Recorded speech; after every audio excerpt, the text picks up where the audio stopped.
उपाध्यक्ष महोदय, मैं निवेदन ये करना चाहूँगा कि पटना हाई कोर्ट ने जो अपनी बात कही है वो बिल्कुल उसकी सीमा के बाहर है। वो कोई ऐसा इशू नहीं है जिस पर भारत सरकार के गृह मंत्री को कोई बयान देना चाहिए। अगर होना चाहिए तो सदन की ओर से अध्यक्ष महोदय आपको ये चेतावनी देनी चाहिए कि न्यायपालिका को अपनी सीमाओं के बाहर नहीं जाना चाहिए। मैं ये बात बहुत जिम्मेदारी के साथ ये बात कह रहा हूं। अरे आप बैठिए, उनको कहने दी। आप लोग काहे तो हमारी मदद कर रहे हैं, हम तो मदद कर लेंगे। मैं आपसे कहना चाहता हूं कि जब कभी संविधान तोड़े गए हैं, जब कभी अधिनायकवाद आया है, तब लोग जब अपनी सीमाओं के बाहर गए। अपराधी जो अपराध करता है वो अपनी मौत मर जाता है, लेकिन अपराध मिटाने के नाम पर सत्ता पाए हुए लोग जब सीमाओं से बाहर जाते हैं तो दुनिया में तानाशाही लाने के लिए वो जिम्मेदार हुए हैं। जो कुछ भी प्रवृत्तियां आज दिखाई पड़ रही हैं वो प्रवृत्तियां इस बात की द्योतक हैं। और अगर हम लोगों को थोड़ा भी संसदीय जनतंत्र से मोह है, प्यार है, तो इस प्रकार की गतिविधियों को सारे सदन को एक मत होकर के अस्वीकार करना चाहिए। और अध्यक्ष महोदय, इस सदन में बहस के बजाय आपकी ओर से चेतावनी जानी चाहिए कि न न्यायपालिका अपनी सीमा का उल्लंघन करेगी, न कार्यपालिका करेगी, न व्यवस्थापिका करेगी, क्योंकि सबकी सीमाएं निर्धारित हैं। पहली बात तो मैं ये कहना चाहता था। दूसरी बात, हमारे मित्र जसवंत सिंह ने जो कहा, उनकी हर बातों से मैं अधिकतर सहमत होता हूं, लेकिन उन्होंने कहा कि सीबीआई के लोग चारा घोटाले में कुछ कर रहे थे और वो करना देश को बचाने के लिए शायद जरूरी था। सारे भारत का भविष्य, इतिहास उसी पर अड़ा हुआ है। मैं उस बारे में कोई आलोचना नहीं करना चाहता, लेकिन जिस तरह से सीबीआई के कर्तव्य पालन की एक अपनी परंपरा है, उसी तरह से बिहार में एक प्रशासन चल रहा है और उस प्रशासन की भी एक परंपरा है। उस प्रशासन के लोगों ने कहा है कि अगर उस दिन हम गिरफ्तारी करते लालू यादव की, सही या गलत है, तो वहां पर लाठी चलती, वहां पर गोली चलती, वहां पर लोगों की जानें जाती।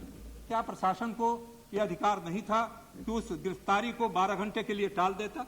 12 घंटे में कोई देश नहीं टूट रहा था, 12 घंटे में कोई बाहरी फौजें आकर के हमला नहीं कर रही थी। लालू यादव ने जब कहा था दूसरे दिन वो आत्मसमर्पण कर रहे हैं, तो सीबीआई को इतनी जल्दीबाजी क्या थी? और सीबीआई को जल्दीबाजी अगर जल्दीबाजी थी भी तो उनको please don't interrupt him. CBI को, अध्यक्ष महोदय, अगर जल्दी थी भी तो प्लीज, अरे आप लोग काहे को कहने दो उसको, ठीक है। सब सीबीआई अध्यक्ष महोदय,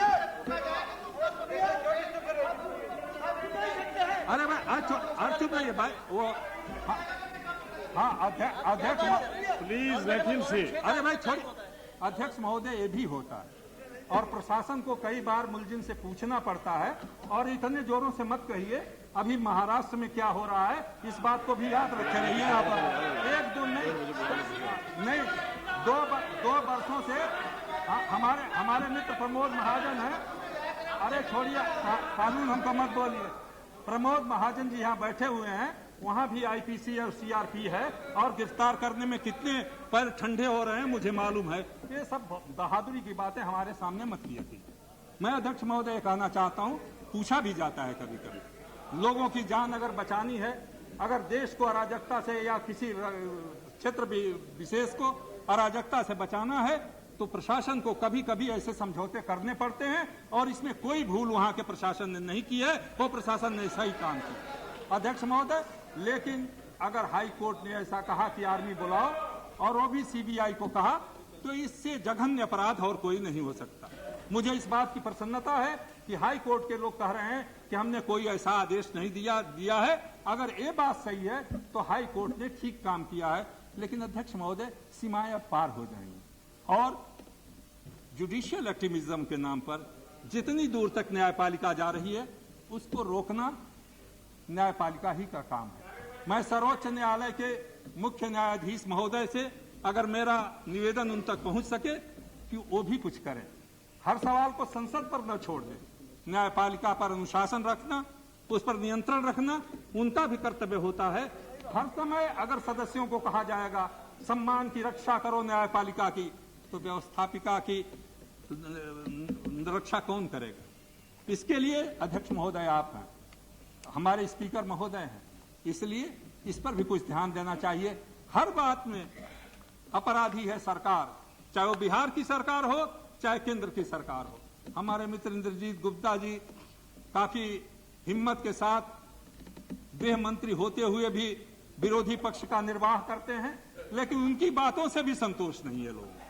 हमारे मन में इतनी घृणा, द्वेष, आपसी प्रतियोगिता बसी हुई है कि हम किसी बात पर संतोष करने के लिए नहीं तैयार हैं। मैं अध्यक्ष महोदय बहुत जिम्मेदारी के साथ कहता हूं, इस सदन का एक कर्तव्य नहीं है ये कहने के लिए फला आदमी को गिरफ्तार करो और दूसरे को न गिरफ्तार करो। ये सदन का काम केवल तभी हो सकता है जब कहीं ट्रीजन हो रहा हो, जब कभी देश पर आघात हो रहा हो। ये ये सदन इसलिए है कि अगर किसी की गिरफ्तारी हो रही हो तो हम ये कहें कि उसके नागरिक अधिकारों की रक्षा होनी चाहिए। ये गिरफ्तारी कराने के लिए सदन नहीं है, हम पुलिस इंस्पेक्टर नहीं हैं, हम एक कोई सरकार की मशीनरी वो नहीं है जो लोगों को गिरफ्तार करने के लिए बात कर। पिछले कई महीनों से एक व्यक्ति को गिरफ्तार करने के लिए जाए शायद हमारे सारा बड़ा राष्ट्रीय कर्तव्य बन गया है। और ये सारे लोग जो गिरफ्तारी के लिए रोज यहाँ पर प्रार्थना करते हैं वो राष्ट्रभक्त हैं, वो ईमानदारी के प्रतीक हैं, उन्हीं के हाथों में देश का भविष्य है। ये मर्यादा का उल्लंघन है अध्यक्ष महोदय, और इस परंपरा को तोड़ना होगा। एक मिनट प्लीज, मैं भी एक बात कह सकता हूं कि नहीं? Please sit down, please sit down, please. Lodha ji, you are senior member, let me have से।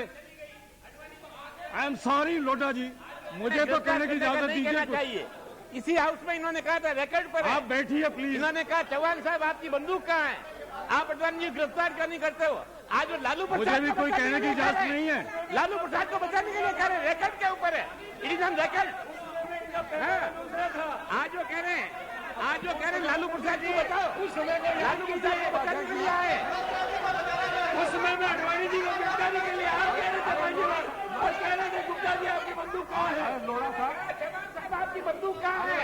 ये क्या हाउस के रिकॉर्ड पर है, रिकॉर्ड पर नहीं है तो मैं क्या इस्तीफा दे दूं मैं, ये रिकॉर्ड पर है। आप ये उनका जवाब दे रहे हो, आपका जवाब मैं नहीं दे सकता। आप इतनी प्रखर हैं कि उसका जवाब मेरे से नहीं होगा। लोढ़ा साहब ने एक सवाल पूछा और लोढ़ा साहब का सवाल सही है।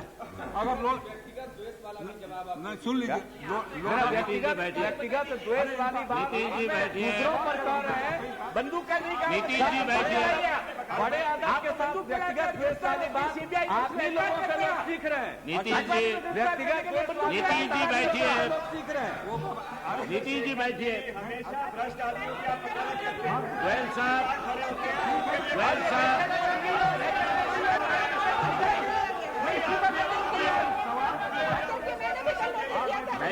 बैठिए, आप बैठिए, मुझे भी मौका मिले, आप बैठिए, मैं भी पूछना चाहती हूँ। आप बैठिए। हाँ बहुत है साहब का उपाध्यक्ष जी। लोढ़ा साहब ने एक सवाल पूछा, लोढ़ा साहब ने एक सवाल पूछा। अरे भाई मैं जवाब देता हूँ। ठीक है, नोटिस है, ठीक है। जिस समय अब आगे करो, नोटिस तो बोलता है, आपका जैसा है बोलता है। पप्पू बैठो। अध्यक्ष महोदय, उपाध्यक्ष, सभापति जी, मैं केवल लोढ़ा साहब की एक बात का जवाब देना चाहता हूं। जिस समय अडवाणी जी गिरफ्तार हुए थे, मैं अकेला आदमी था।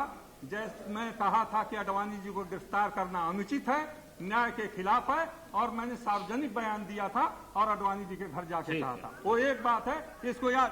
गिरफ्तार की बात की जहां तक सवाल, जहां हाउस में बंदूक चलाने के लिए तब कहा था कि अगर कोई शांति भंग करे तो उस समय आप चुप होकर के मत बैठिए, बंदूक चलाइए।